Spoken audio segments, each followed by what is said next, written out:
Bonjour! Alors, on est prêt pour la deuxième partie pour la révision de l'année. Alors, on sort les notes de cours ou le cahier d'exercice ou encore une fois votre feuille de mémoire comme vous le préférez. Et on va commencer la révision donc de la géométrie analytique. Alors, tout d'abord, une petite formule qu'on a utilisée puis que vous allez devoir avoir sur votre feuille aide-mémoire si vous ne la connaissez pas par cœur, c'est la formule pour la distance entre deux points. Donc, la façon de l'écrire, on écrit tout le temps un D pour distance, un D minuscule. On nomme les deux points avec lesquels on veut travailler. Par exemple, ce serait les points A et B. Et la formule, c'est x2 moins x1 au carré plus y2 moins y1 au carré. On va voir tout à l'heure avec un petit exemple comment est-ce qu'on l'utilise. Ensuite de ça, je vous rappelle qu'on va travailler beaucoup avec l'équation de la droite, donc avec les droites dans cette partie-ci.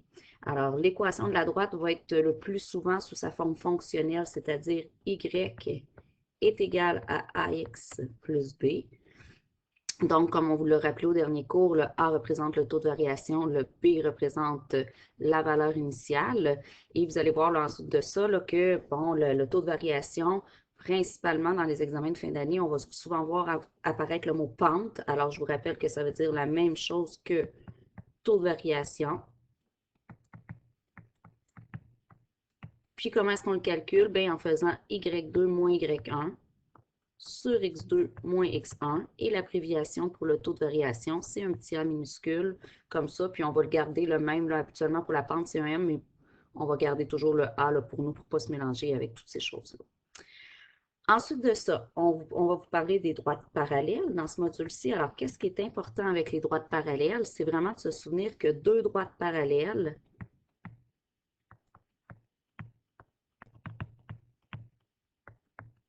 elles ont le même taux de variation ou la même pente.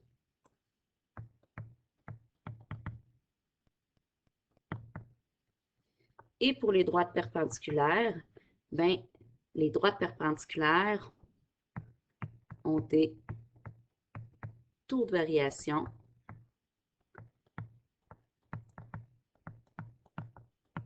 qui sont inverses et opposés. Par exemple, si j'ai une droite qui a un taux de variation de 2 tiers, ben, la droite 1, ça pourrait être son taux de variation. Ma droite 2, à ce moment-là, qui serait perpendiculaire, aurait un taux de variation de moins 3 demi. L'autre chose super importante dans ce module-ci, c'est que, premièrement, on va beaucoup travailler, toujours ou à peu près travailler dans un plan cartésien. Alors, on a ici, oups, excusez-moi, pas ce que j'ai voulu faire. Alors, on a ici les X et on a ici les Y de notre plan cartésien. Donc, souvenez-vous-en, c'est important. Et la chose qu'on vous a souvent répété, c'est que lorsqu'on est ici, ça ici, ça s'appelle l'abscisse à l'origine. Alors que ici, ça s'appelle l'ordonnée à l'origine. Et là, ce que je vous écrivais souvent, puis il faut vraiment toujours regarder nos axes parce que c'est hyper important. L'abscisse à l'origine, c'est coordonnées. Ça va toujours être la valeur de x quand y vaut 0. Alors que l'ordonnée à l'origine, ça va être toujours la valeur de y lorsque x vaut 0. Donc, vraiment, peut-être même, si vous voulez être plus clair là, que ce que je viens de faire, vous pouvez venir mettre ça en fluorescent si vous voulez. Donc, ou venir le mettre en rouge, là, comme ça ici. Donc, ça, c'est ça ici. Et ça, c'est pour l'ordonnée à l'origine. Donc, je tourne la page et voici un problème vraiment intéressant où on mélange tout plein de choses de ce que je viens de vous parler. On va faire deux problèmes aujourd'hui ensemble. Ça va être le premier. Et donc, vous pouvez le retranscrire. Moi, c'est ce que je vous suggère, soit sur votre feuille de mémoire, c'est vraiment un numéro qui est intéressant et parlant, ou dans votre cahier de notes de cours, cahier d'exercice, mais on va le faire ensemble. C'est important de le faire, comme ça, vous allez réactiver là, tout ça dans votre tête, là, toutes ces choses-là qu'on avait vues. Alors, si on lit le texte qu'on nous a donné, on a des segments de droite QP, QJ et JS qui sont représentés dans le plan cartésien. Et on vous dit, et là, ils ont été chantiers, on vous a déjà donné l'équation de la droite QP qui est Y est égal à 5 quarts de X plus 200. Alors, j'avais souvent pour habitude de venir les mettre en fluorescent. Donc, ici, on a le Y qui est égal à 5 quarts de X plus 210, qui représente la droite QP. Donc, je peux venir la mettre ici de la même couleur pour me montrer que c'est vraiment l'équation qui représente cette droite-là. Ensuite de ça, on vous indique que l'ordonnée du point J est 54.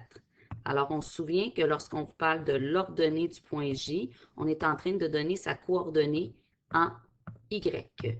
Ça veut dire que si je me place au point J ici, je ne connais pas la valeur de X, mais je sais que son ordonnée, donc sa valeur en Y, c'est 54. C'est certain qu'il va y avoir à un certain moment, mon but, ça va être de trouver quel est le X là, qui est placé ici, mais ça va arriver peut-être un petit peu plus loin dans le problème, on va se laisser guider. Et la question, c'est tout simplement de trouver l'équation de la droite JS. Donc, moi, ce que je vous répétais toujours, c'est qu'on va partir de la droite où on a le plus d'informations. Donc, moi, je vois que la droite que j'ai le plus d'informations, c'est certain, c'est ma droite QP, étant donné que j'ai déjà sa règle. Et après ça, je vous disais de bien observer le graphique. Donc, ça ici, ça pourrait représenter ma droite numéro 1. Et ce que je constate, c'est que ma droite numéro 2, alors je vais la placer et la mettre d'une autre couleur. Alors, ma droite numéro 2 qui est ici, qui est la droite QJ, bien, elle est comment par rapport à ma droite numéro 1? Bien, elle est perpendiculaire. Qu'est-ce que ça m'indique? Ça m'indique que les taux de variation sont inversés et opposés. Alors, la pente, le taux de variation de QP est 5 quarts. Alors, si je m'en viens ici travailler avec ma droite numéro 2, je peux l'identifier comme ça, ici ma droite en vert étant ma droite numéro 2, bien, je le sais que son taux de variation va être égal à moins 4 cinquièmes, étant donné qu'elle est parallèle à ma droite 1. Elle n'est pas parallèle, je m'excuse, je suis en train d'écrire, je n'écoutais pas ce que je disais. Donc, étant donné que la droite 1 et la droite 2 sont perpendiculaires. Donc, c'est important, vous savez, c'est un problème à 10 points, c'est important que le langage mathématique soit clair. Alors, je veux vraiment voir apparaître là, ce genre de choses-là où on nous dit qu'on a des droites perpendiculaires parce qu'on ne peut pas juste indiquer le taux de variation, il faut vraiment y aller de cette façon-là. Ma première étape, ce serait ça dans mon problème, d'avoir trouvé le bon taux de variation pour ma droite QG. Maintenant, pour continuer, c'est certain que j'ai besoin de l'équation de la droite. Okay? C'est toujours notre but.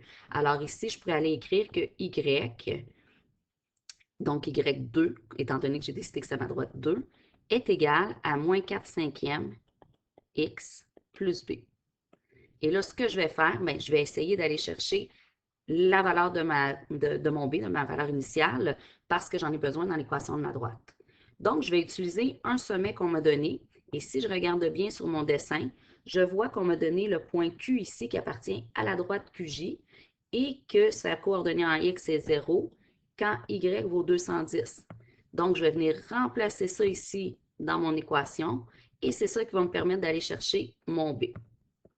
Alors, qu'est-ce que ça me donne? 210 est égal à moins 4 cinquièmes fois 0 plus B. Là, je le fais au long, mais vous allez réaliser après ça, là, je vais vous indiquer quelque chose. Laissez-moi juste 2 petites secondes. Bien, j'ai déjà trouvé mon B qui était de 210. Mais c'est important à l'examen d'essayer d'être le plus rapide possible hein, parce qu'on ne veut pas perdre de temps. Et là, ici, en réalité, j'ai un peu perdu mon temps. Je voulais le faire là, pour vous montrer que, un petit peu algébriquement comme on le trouve. Par contre, est-ce qu'on me l'avait déjà donné? Oui, c'est ma coordonnée à l'origine, c'est mon ordonnée à l'origine. Donc, je pouvais déjà savoir, avant même de faire ce calcul-là, que mon B valait 210. Alors, ça veut dire qu'à l'examen, tu aurais pu simplement m'écrire ça comme ça ici et tout de suite aller m'indiquer que mon équation, c'est moins 4 cinquièmes X plus 210. Donc, une deuxième étape de fait, trouver l'équation de ma droite numéro 2. Troisièmement, qu'est-ce que je vais faire? Bien, je vais poursuivre avec ma droite numéro 3, qui pourrait être la droite là, que je vais placer d'une autre couleur. Alors, admettons que je décide de la mettre comme ça ici. Ça, c'est ma droite numéro 3. Et là, je m'approche de plus en plus de la question finale qui était de trouver l'équation de cette droite-là. Par contre, pour trouver l'équation d'une droite, on a besoin de deux sommets, 2 points. Alors ici, j'ai le point S qu'on m'a donné, mais le point J n'est pas complet. Par contre, il appartient également à ma droite numéro 2. Donc, qu'est-ce que je vais pouvoir faire? Alors, on est rendu à notre droite numéro... On va continuer à travailler avec notre droite numéro 2, mais on est rendu à une autre étape. Alors, qu'est-ce que je vais faire ici? Bien, je vais utiliser le fait que j'ai trouvé l'équation de ma droite numéro 2 et je vais l'utiliser pour aller chercher ma valeur d'abscisse quand mon ordonnée vaut 54. Donc, ça veut dire qu'avec cette droite-là ici, je le sais que quand mon ordonnée vaut 54, je suis en train de chercher quelle est la valeur de x. Alors, on peut faire comme on l'a souvent fait. Si ça vous aide, on peut séparer en deux là ici. Et là, ça va nous permettre ensuite de ça d'aller isoler. Alors, moi, mes x sont du côté droit, je vais les laisser là et j'envoie tout le reste de l'autre côté. Donc, je vais commencer par faire moins 210. Donc, ça me donne moins 156 est égal à moins 4 cinquièmes x. Et rendu ici, ton moins 4 cinquièmes, si tu trouves ça plus facile, tu peux soit le laisser en fraction, mais tu aurais aussi le droit de venir le mettre en nombre à virgule comme ça. On le laisse vraiment en fraction au départ pour être capable de jouer avec nos taux de variation, mais par la suite, si c'est un beau nombre à virgule là, qui arrive bien comme ça ici, on a le droit de le mettre comme ça. Et là, ma dernière étape, ça va être de diviser par moins 0,8. Et on trouve donc que 195 est la valeur de x. Alors, qu'est-ce que je viens de découvrir? Je viens de découvrir que mon point J ici est situé à 195,54. Je peux venir l'inscrire ici sur mon dessin. Comme ça me permet d'avancer au fur et à mesure et de comprendre ce que j'ai trouvé. Oh, c'est un peu trop gros. Attendez une seconde. Donc, 195,54. J'en arrive donc à ma droite numéro 3, qui est ma dernière étape. Donc, pour ma droite numéro 3, on cherche son équation. Alors, je peux m'en venir ici, avec ma droite numéro 3. Et je vais être en mesure de trouver l'équation de ma droite. Alors, tout d'abord, je vais aller chercher ma pente, mon taux de variation, en faisant y2 moins y1 sur x2 moins x1. Alors, comment j'ai fait ça? Moi, j'avais déterminé que mon x1, y1, c'était eux ici, et que mon x2, y2, c'était ça ici. Alors, qu'est-ce que ça me donne comme taux de variation? Alors, pour le numérateur 120 moins 54, ça me donne 66. Et ensuite de ça, 360 moins 195, ça me donne 165. On peut le laisser en fraction ou on peut le mettre en nombre à virgule. Donc, si moi, je décide de le mettre en nombre à virgule, ce serait 0,4. Donc, y est égal à 0,4x plus b. Et là, on revient un petit peu à notre étape de tout à l'heure. Hein. Moi, mon but, c'est de trouver également la valeur de b. Alors, je vais prendre un des deux sommets.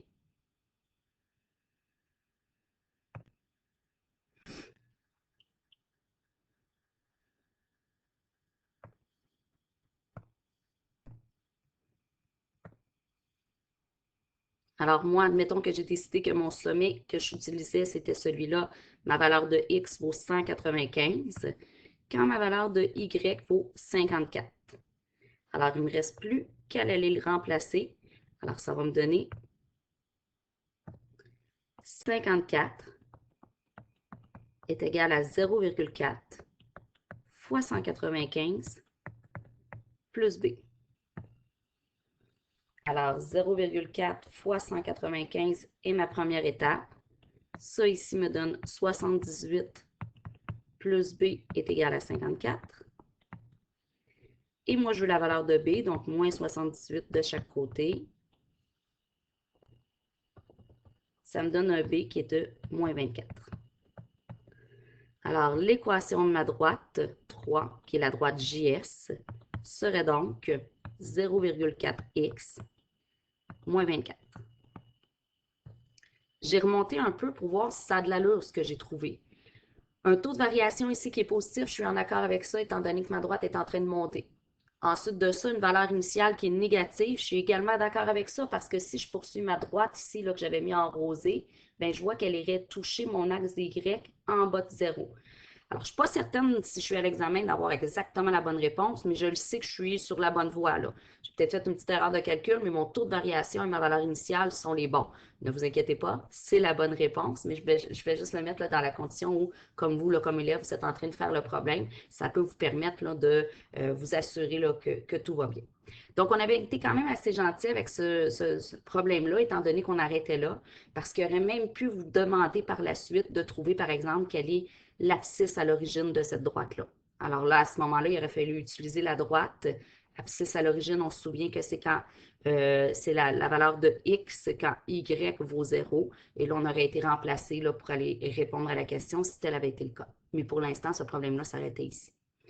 On va poursuivre avec un deuxième problème. Alors, je vous le mets à l'écran. Donc, encore une fois, vous pouvez faire pause, vous pouvez prendre le temps de le recopier.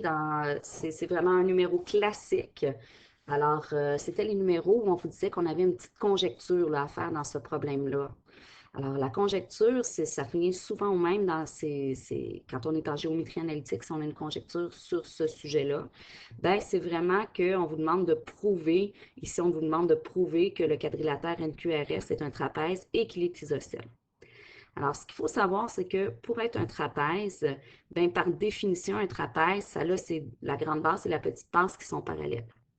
Ensuite de ça, le deuxième mot qui est important, c'est le mot isocèle. Qu'est-ce qu'on entend par là? C'est est-ce qu'on a des côtés qui ont la même longueur? Alors là, ici, on ne parle pas des quatre côtés qui sont de la même longueur, on parle vraiment des côtés NS et QR. Est-ce qu'ils sont de la même longueur? Donc, est-ce qu'ils sont isocèles?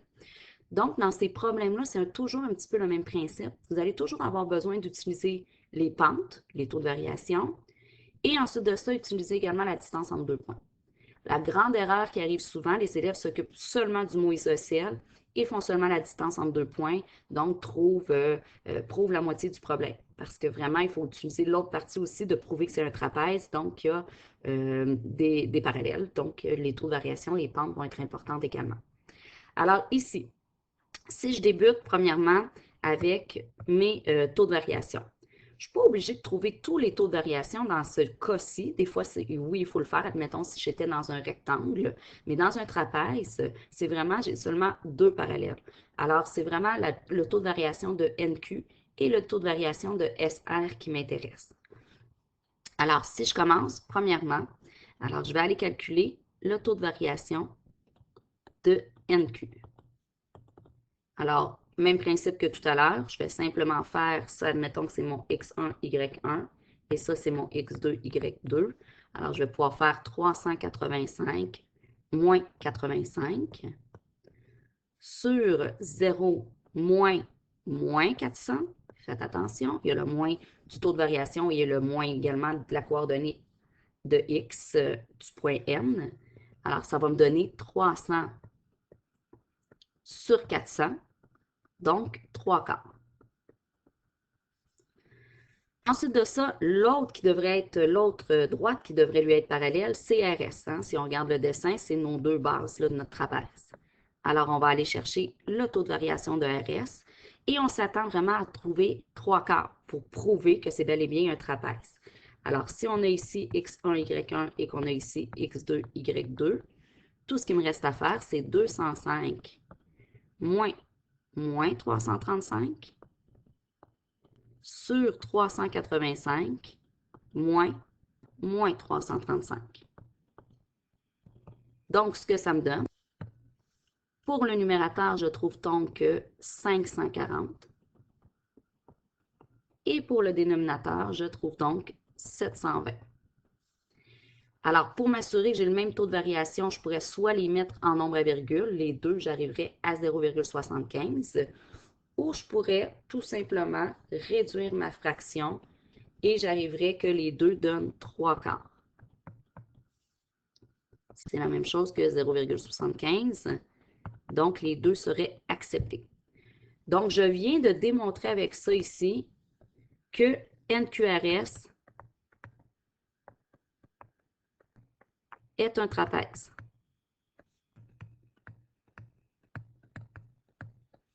Maintenant, je dois également démontrer qu'il est isocèle. Donc, pour démontrer qu'il est isocèle, je vais devoir faire 2 fois la distance entre 2 points. Parce que moi, je m'attends à ce que le côté QR ait la même longueur que le côté NS. Donc, c'est les 2 distances entre 2 points que je vais devoir faire. Alors, ma formule, ce qu'elle me disait, avec la distance entre 2 points, là, nos coordonnées, il va falloir changer notre x1, y1, x2, y2 si on veut utiliser parce qu'on n'utilise pas les mêmes droites. Donc, admettons que si je travaille avec QR et que ça, c'est mon x1, y1 et ça ici, c'est mon x2, y2, bien, ma formule me disait x2 moins x1 au carré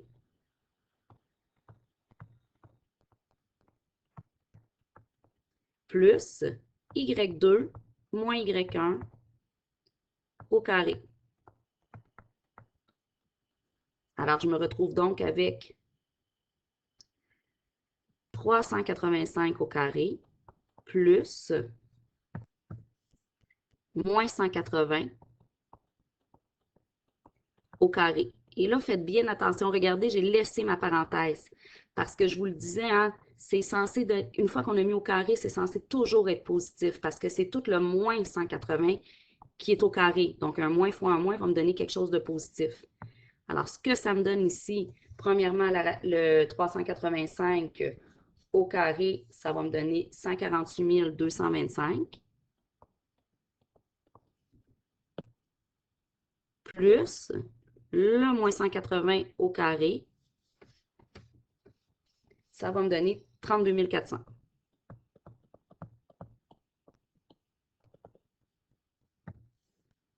Alors, je vous laisse faire le calcul. Vous devriez obtenir que ça mesure 425. Vu qu'on n'a pas d'unité de mesure, on va mettre un petit U pour unité. Je m'en viens maintenant avec le NS. Alors, si j'indique que ici, X1, Y1 et ici, X2, Y2. Alors, je reprends le calcul pour NS. Ça va me donner que, alors, moins 335 moins 400 au carré, plus moins 335 moins 85 au carré.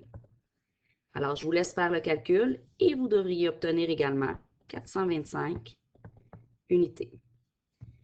Alors, ce qu'on vient de prouver avec ça, on vient de déterminer que le trapèze est également